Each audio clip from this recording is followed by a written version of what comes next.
राम का नाम लेकर पूरे देश को ठगने की कोशिश कर रही है। मैं कहना चाहता हूं,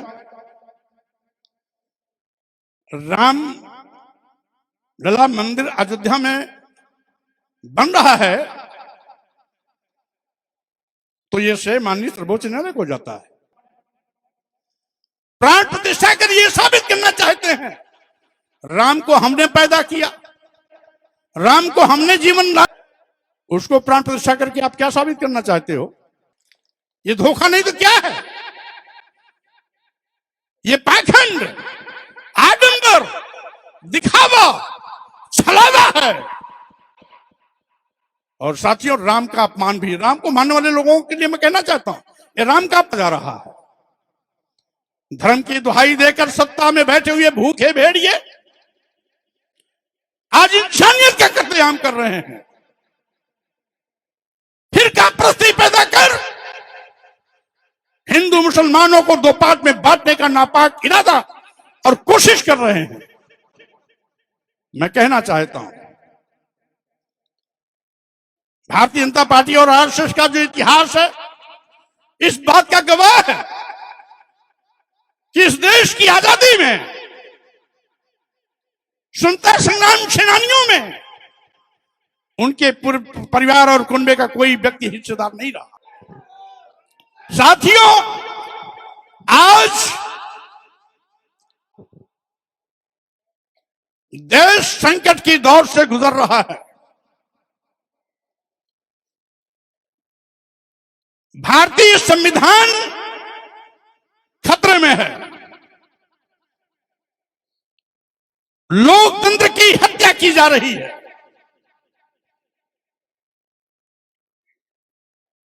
आज आपको मालूम है कि भारतीय संविधान की व्यवस्था के साथ खिलवाड़ किया जा रहा है। अनुसूचित जात, अनुसूचित जनजात और पिछड़ों को भारतीय संविधान द्वारा दिया गया आरक्षण का गला घोटा जा रहा है। यही नहीं, आरक्षित वर्ग के अभ्यर्थियों के, चयनित अभ्यर्थियों के नाम पर एक वर्ग विशेष के लोगों को नियुक्ति पत्र दिया जा रहा है। बिना विज्ञापन निकाले अनुसूचित जात, अनुसूचित जनजात और पिछड़े वर्ग के अभ्यर्थी उपलब्ध नहीं हैं, यह कहकर के सभी विभागों में, मेडिकल विश्वविद्यालयों में, मेडिकल कॉलेजों में और विश्वविद्यालयों में, महाविद्यालयों में एक वर्ग विशेष के लोगों की तैनाती की जा रही है। आज देश के करोड़ों करोड़ नौजवान को बेरोजगार बनाया जा रहा है, रोटी के लिए मोहताज बनाया जा रहा है। आज बेतहाशा बेरोजगारी बढ़ी है, महंगाई से आम लोगों की कमर टूट गई है। किसानों को दुगना लाभ दिलाने का वादा करने वाली भाजपा की सरकार दुगना लाभ तो आज तक नहीं दिला पाई। किसानों पर बर्बर पुलिस की लाठियां भाजी जा रही हैं। किसानों के रास्ते में कील और कांटे बिछाए जा रहे हैं। एमएसपी की मांग करने वाले किसानों को दुश्मन जैसा व्यवहार किया जा रहा है। यही नहीं साथियों, देश के लघु एवं मध्यम व्यापारी, जिन लोगों ने इनको सरकार बनाने के लिए कभी वोट भी दिया था, नोट भी दिया था, पहले उनका शोषण जीएसटी के नाम पर किया गया।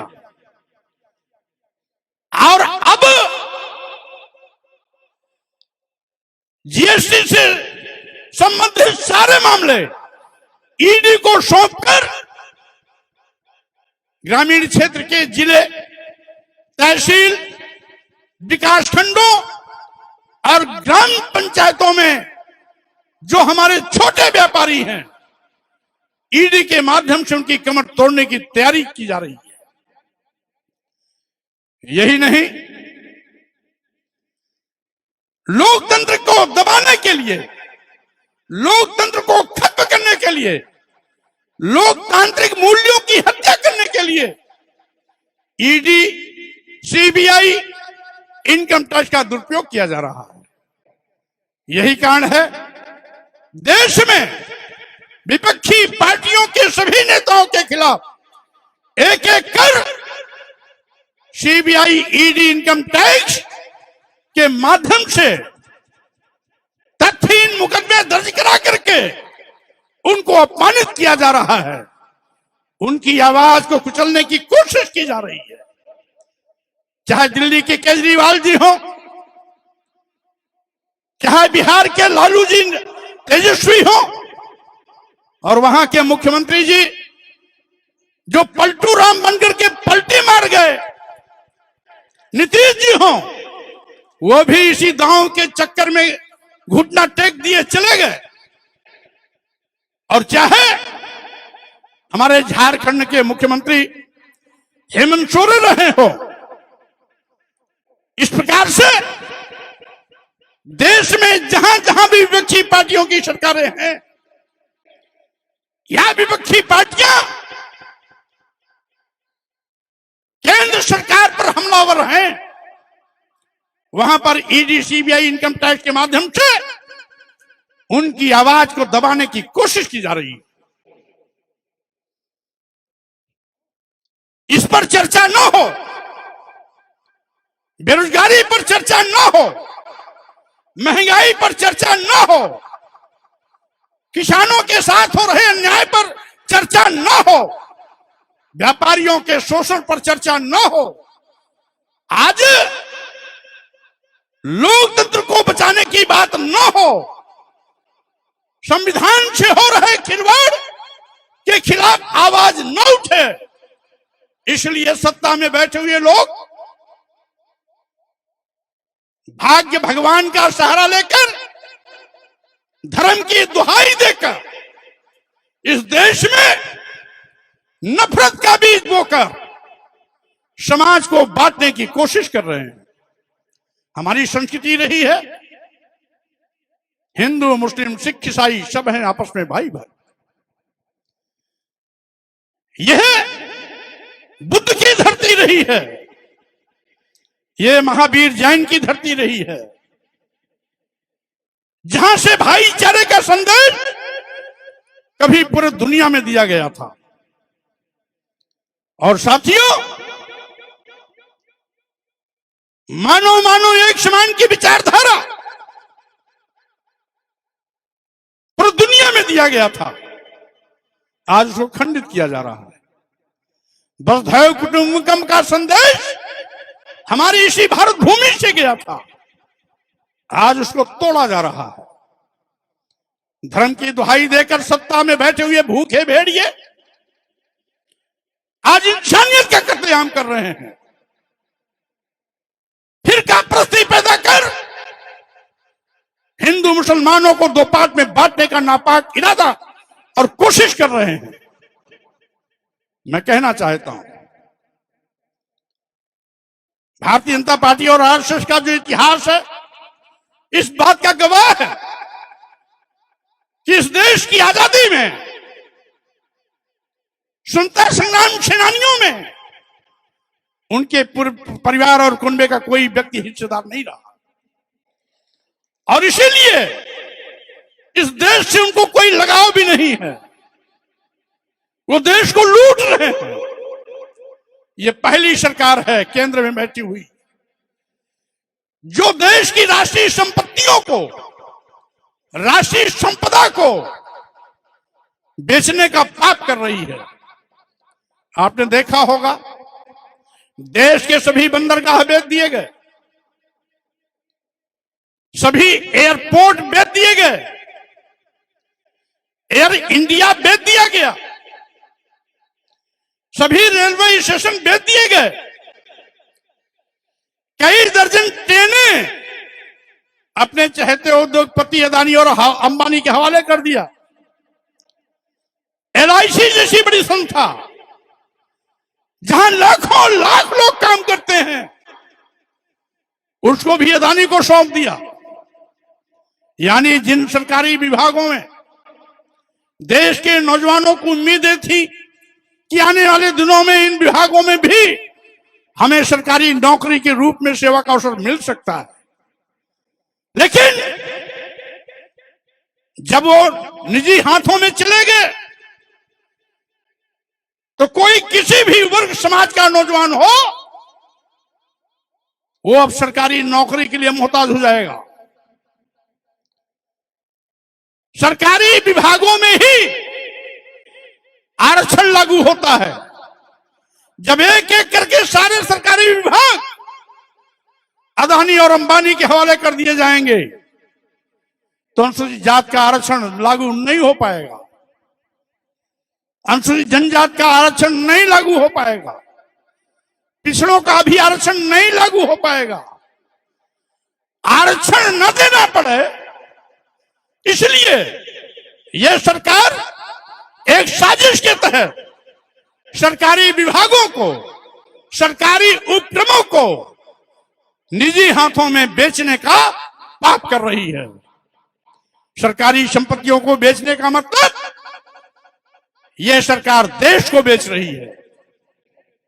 देश की जनता की गाढ़ी कमाए खून पसीने की मेहनत से आए हुए टैक्स के बिना पर बने हुए सरकारी संपदा और विभाग एक एक करके उद्योगपतियों के हवाले किए जा रहे हैं। जो भी विज्ञापन आता है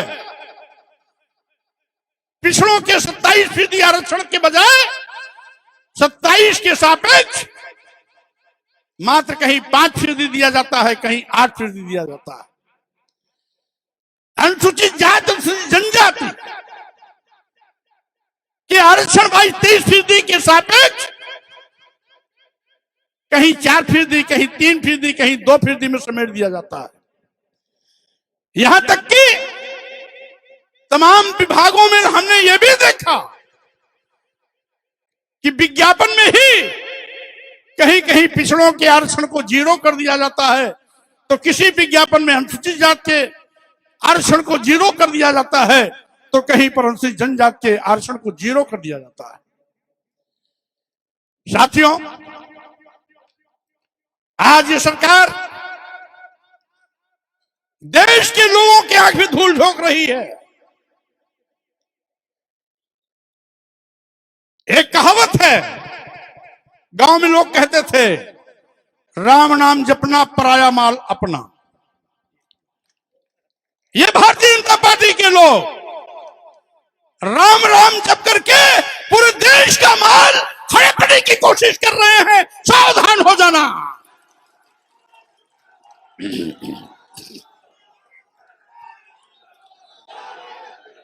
इसलिए मैं कहना चाहता हूं, ये राम के भक्त नहीं हैं, ये राम के भक्त नहीं हैं, धर्म से इनका कोई लेना देना नहीं है। धर्म के नाम पर देश की जनता की आंख में धूल झोंकने की इनकी नापाक कोशिश है। ये धर्म के नाम पर आपको मुद्दे से भटकाना चाहते हैं। आज बेरोजगार नौजवानों के अंदर जो गुस्सा है, वो गुस्सा सड़क पर ना आए, इसलिए धर्म और राम की दुहाई देकर उन नौजवानों को गुमराह करना चाहते हैं। दुगनी लाभकारी मूल्य दिलाने का वादा करने वाली सरकार आज एमएसपी की मांग पर लाठियां बरसा रही है। किसान आंदोलन न करे, इसलिए धर्म के नाम पर धर्म की घुट्टी पिलाकर उसको चुप करना चाहते हैं। इनका धर्म आस्था से नहीं जुड़ा, इनका धर्म बेरोजगार नौजवान आवाज ना उठाए, किसान आवाज ना उठाए, व्यापारी धनाशोषण के विरोध आवाज ना उठाए, देश बेचने के खिलाफ कोई आवाज ना उठाए, लोकतंत्र को खत्म करने के विरोध में कोई आवाज ना उठाए, संविधान को खत्म करने के खिलाफ कोई आवाज ना उठाए। इसलिए भारतीय जनता पार्टी धर्म की दुहाई देकर, राम का नाम लेकर पूरे देश को ठगने की कोशिश कर रही है। मैं कहना चाहता हूं, राम लला मंदिर अयोध्या में बन रहा है तो ये से माननीय सर्वोच्च न्यायालय को जाता है। माननीय सर्वोच्च न्यायालय के निर्णय का हम सभी लोगों ने स्वागत किया था, क्योंकि हम सबकी आस्था न्यायपालिका में। अब वाहवाही ये ले रहे हैं कि हमने बनवाया, प्राण प्रतिष्ठा कर ये साबित करना चाहते हैं राम को हमने पैदा किया, राम को हमने जीवन दान दिया। अरे माननीय मोदी जी, अयोध्या में जिस राम की हजारों साल से पूजा हो रही है, जिसे लोग भगवान मान करके मानते हैं कि ईश्वर सर्वत्र विद्यमान है, सर्वशक्तिमान है, सबको जीवन देता है, तो जो सबको जीवन देता है उसको प्राण प्रतिष्ठा करके आप क्या साबित करना चाहते हो? आप भगवान राम को जीवन दे रहे हो। ये धोखा नहीं तो क्या है? ये पाखंड, आडंबर, दिखावा, छलावा है। और साथियों, राम का अपमान भी, राम को मानने वाले लोगों के लिए मैं कहना चाहता हूं, ये राम का अपमान भी है। भगवान को, भगवान की प्राण प्रतिष्ठा करने की क्या आवश्यकता? जो सबको जीवन देता है उसको जीवन देने वाले मोदी जी कैसे? इसका मतलब साबित करना चाहते हैं ये भगवान राम निष्प्राण थे, इनके अंदर जीव नहीं था, जीवन नहीं था, मृतप्राय हो चुके थे। हमने प्राण प्रतिष्ठा करके इनको जीवन दिया। यानी भगवान को भी चूना लगाने से ये बाज नहीं आते हैं। आप सब तो इंसान हो, यानी आप सब तो इंसान हो, ये तो भगवान को भी धोखा देने में माहिर है। इसलिए साथियों मैं कहना चाहता हूं, आज इनके गुमराहियत में मत आना। आज इस देश के नौजवानों को नौकरी चाहिए, आउटसोर्सिंग वाली नहीं, सरकारी नौकरी चाहिए, जिससे कि नौजवान अपने पैरों पर खड़ा हो सके। महंगाई से आम जनता की कमर टूट रही है। देश की करोड़ों करोड़ जनता को इस महंगाई से बचाना हम सबकी जिम्मेदारी है। किसानों पर ड्रोन के माध्यम से आंसू गैस छोड़े जा रहे हैं, रबर के बुलेट से फायरिंग की जा रही है, रास्ते में कील कांटे बिछाए जा रहे हैं। किसानों को दुगना लाभ न देना पड़े, ये आवाज दबाई जा रही है। हम किसानों के ऊपर हो रहे हैं, इस अन्याय के खिलाफ लड़ाई लड़ने के लिए सड़क पर आएंगे। इसी के साथ ही साथ आज जो लोग मंसूबा पाले हैं, अभी पूर्व मंत्री श्री भगवती सागर जी एक अखबार की कटिंग दिखा रहे थे, जिसमें आरएसएस ने अपना उस समय दिया था कि नए संविधान का प्रारूप क्या है, यानी संविधान बदलना चाहते हैं। साथियों, जानते हो, इस अवसर लाने के लिए हमारे देश के तमाम सामाजिक परिवर्तन के महापुरुषों ने एक लंबी लड़ाई लड़ी। कभी संतों गुरुओं ने लड़ी, संत रविदास जी ने लड़ी, संत कबीर जी ने लड़ी, गुरु नानक जी ने लड़ी, तो कभी हमारे सामाजिक क्रांति के अन्य महापुरुषों में सामाजिक क्रांति के अग्रदूत ज्योतिबा फुले जी ने लड़ी। इस देश की प्रथम छत्रपति साहू जी महाराज इस लड़ाई को लड़े। अवसर मिला तो बाबा साहब डॉक्टर अम्बेडकर ने इन सभी महापुरुषों की उस तड़पण को, उस विचार को ध्यान में रखते हुए इस देश को एक ऐसा भारतीय संविधान दिया जिसके माध्यम से हम सभी लोग जो यहां पर बैठे हैं, भारतीय संविधान के पहले हम सभी लोगों को शूद्र कह करके जानवर से बदतर जिंदगी जीने के लिए मजबूर किया जाता रहा।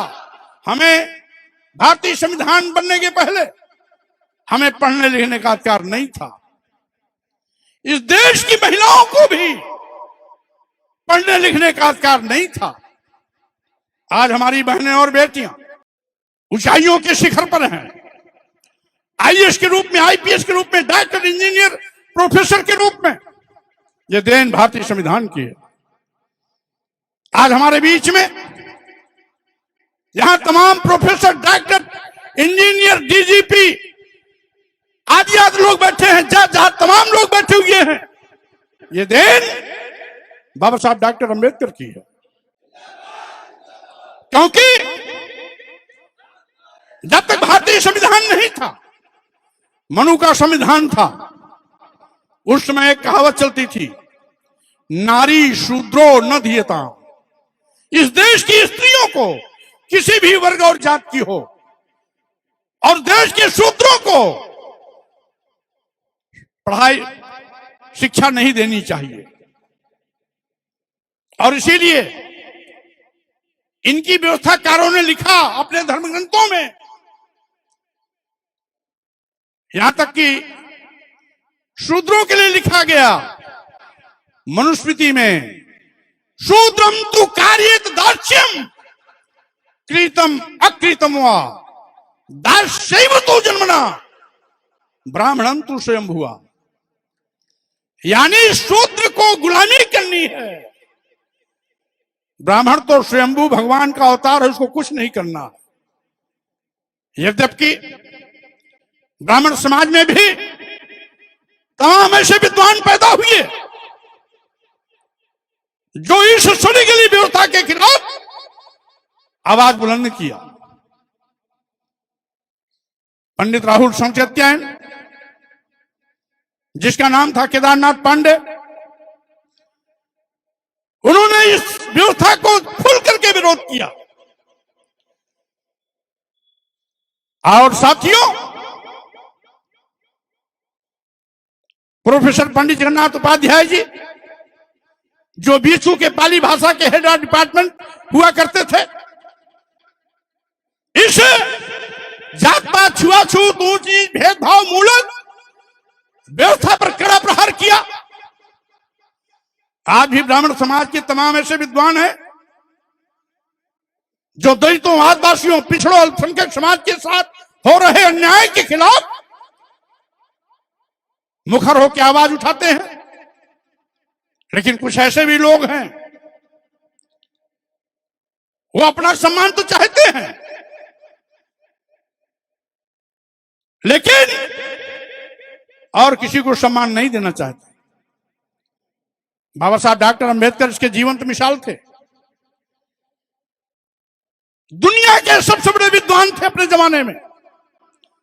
लेकिन जब भारत में आते हैं, बड़ी विद्वता की डिग्रियां बड़ी बड़ी लेकर के, तो जात पात, छुआछूत, ऊंच नीच का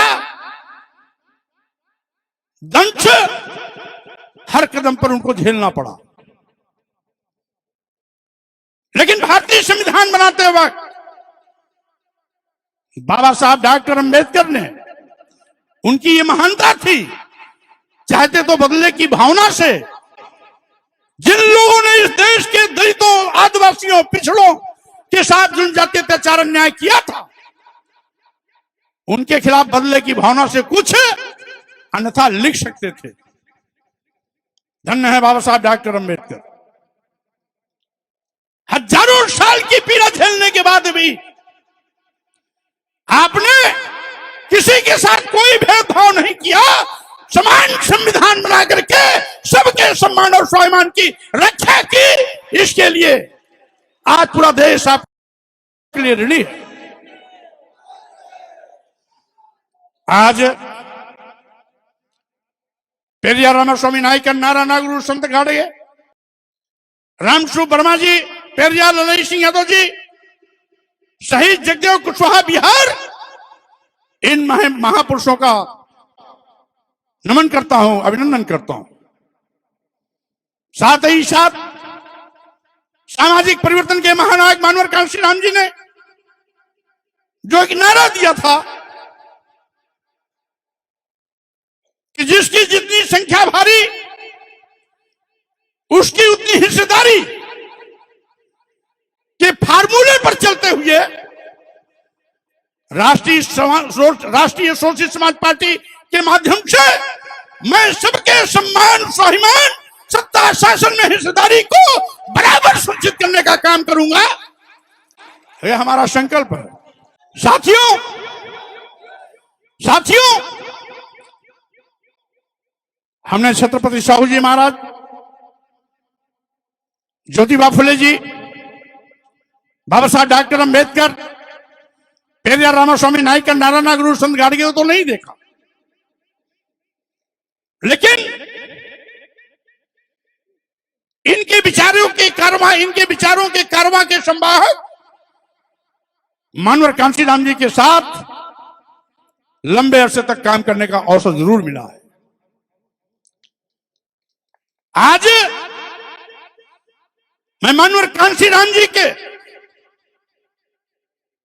सामाजिक परिवर्तन रूपी स्कूल का पढ़ा लिखा छात्र रहा हूं, और इसलिए मेरे लिए ये कोशिश होगी कि जो मानवर कांशीराम जी का सपना था, मानवर कांशीराम जी का सपना था, अपने भाषणों में शुरुआती दौर में कहते थे, कैडर कैंपों में कहते थे, और एक बार मीडिया के लोगों ने इलाहाबाद प्रयागराज जिसका नाम हो गया, एल्चिको होटल में बामसेप के राष्ट्रीय अध्यक्ष के बाद जब DS4 बनाया, और DS4 के बाद जब उन्होंने BSP बनाया, तो प्रेस कॉन्फ्रेंस में पत्रकारों ने पूछा, उन्होंने कहा मैं अपने महापुरुषों के सपनों का भारत बनाना चाहता हूं।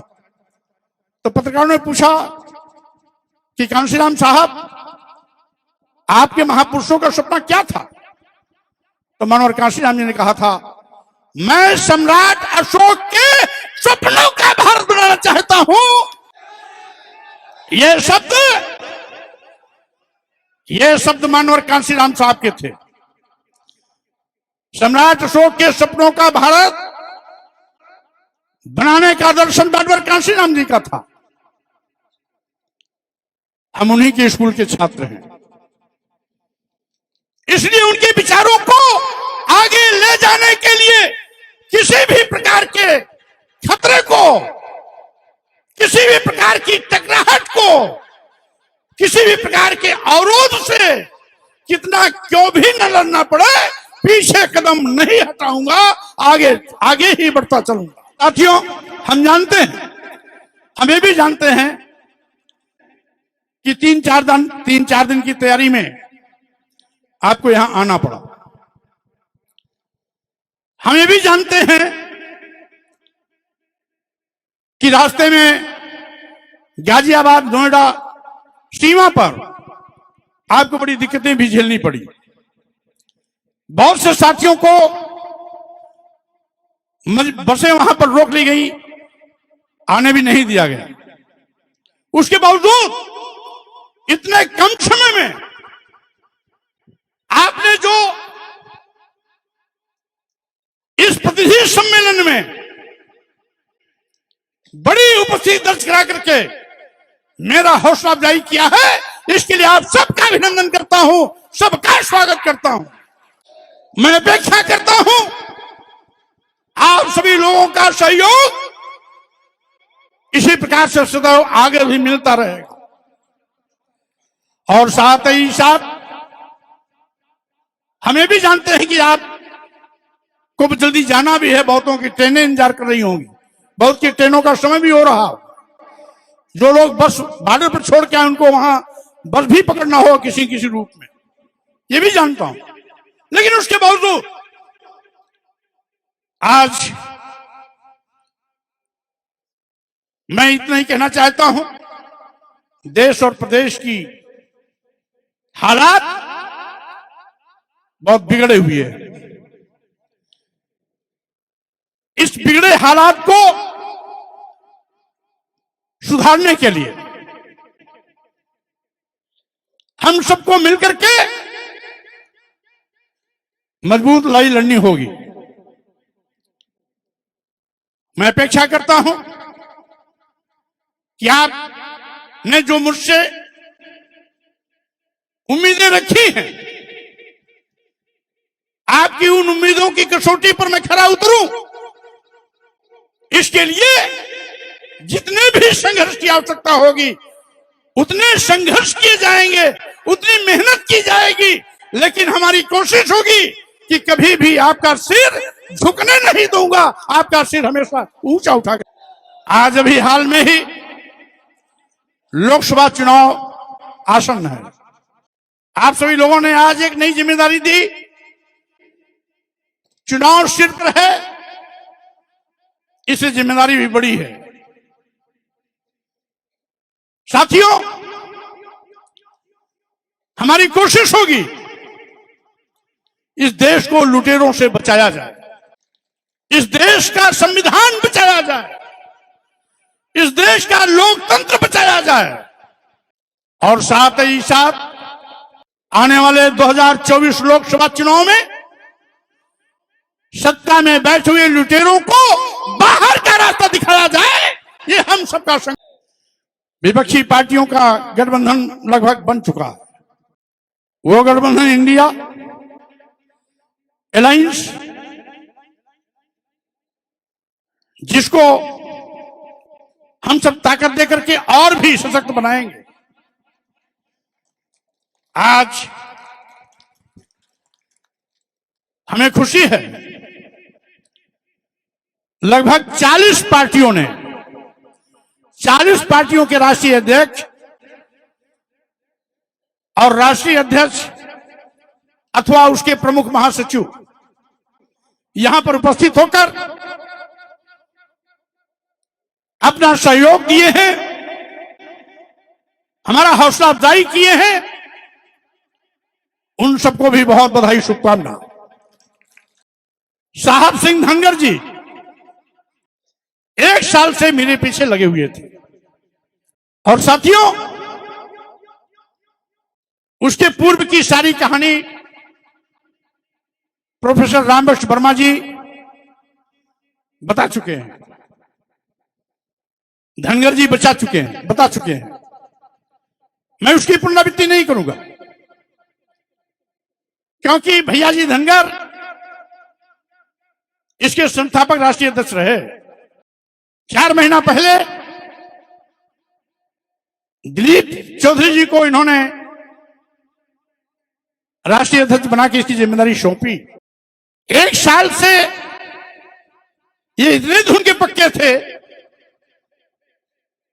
कि ये निराश नहीं हुए, और इरादा इनका इतना पक्का था, विश्वास था कि आज नहीं तो कल मौर्य जी को अपने साथ में खड़ा कर लूंगा। इसलिए भाई साहब सिंह धनगर जी, निवर्तमान अध्यक्ष दिलीप चौधरी जी, प्रोफेसर रामबख्श वर्मा जी अपनी पूरी टीम के साथ जो मुझ पर विश्वास जताया है, इसके लिए मैं इनको बहुत बहुत धन्यवाद, बधाई, शुभकामना देता हूं। अपने बहुजन समाज के साथियों से बात की अपील करता हूं कि साथियों, बाबा साहब का मिशन, मानवर कांसी राम का मिशन, लोग कितना भी रोकना चाहें, लेकिन हम सब मिलकर के अपने महापुरुषों की विचारधारा जो हमारी थाती है, जिसे हम मिशन कहते हैं, उस मिशन को रुकने नहीं देंगे, आगे लेके चलते रहेंगे, आगे लेके चलते रहेंगे। इन्हीं शब्दों के साथ में सामूहिक रूप से इसमें अनेकों प्रदेश के लोग आए, महाराष्ट्र के भी हैं, गुजरात के भी हैं, पंजाब के भी हैं, हरियाणा के भी हैं, दिल्ली के भी हैं, उत्तराखंड के भी हैं, बिहार और झारखंड के भी हैं। इन सभी साथियों को भी मैं बहुत बहुत धन्यवाद देना चाहता हूं। हमारी आपकी कोई आमने सामने वार्ता नहीं हुई, केवल मीडिया के माध्यम से आपको सूचना मिलती रही और आप टेलीफोन करके हमारी टीम को अवगत कराते रहे कि मौर्य जी की साहसिक कदम के साथ हम भी हैं। आज यहां तमाम प्रदेशों के लोग आए, तमाम पार्टियों के राष्ट्रीय अध्यक्ष आए, तमाम पार्टियों के प्रमुख आए। इन सबको भी बहुत बधाई, शुभकामना के साथ मैं आप सबको साक्षी मान करके अपनी नई पारी की शुरुआत करने चल रहा हूं। हमें पूरा भरोसा है कि आपका सहयोग, आपका सानिध्य, आपकी ताकत सदैव मुझे शक्ति प्रदान करती रहेगी। इन शब्दों के साथ आप सभी को बहुत बहुत धन्यवाद देते हुए अपनी बात पर विराम देता हूं, विदा लेता हूं। जय भीम, जय भारत, जय सुभाष। हमारे चैनल बहुजन दस्तक को लाइक, शेयर, सब्सक्राइब देखना मत भूलिएगा। जय भीम, जय भारत, जय संविधान, नमो बुद्धाय। धन्यवाद। चैनल आर्थिक समस्या से गुजर रहा है। अगर आप बहुजन समाज में बाबा साहेब अम्बेडकर और तथागत बुद्ध की विचारधारा को अधिक से अधिक लोगों तक पहुंचाना चाहते हैं तो हमें आर्थिक सहयोग प्रदान करें, ताकि हम अपने चैनल के माध्यम से देश विदेश में समता, बंधुता, एकता और संवैधानिक अधिकारों को ज्यादा से ज्यादा लोगों तक पहुंचा सकें। आप अपनी सहायता राशि नीचे लिखे खाते में जमा करा सकते हैं।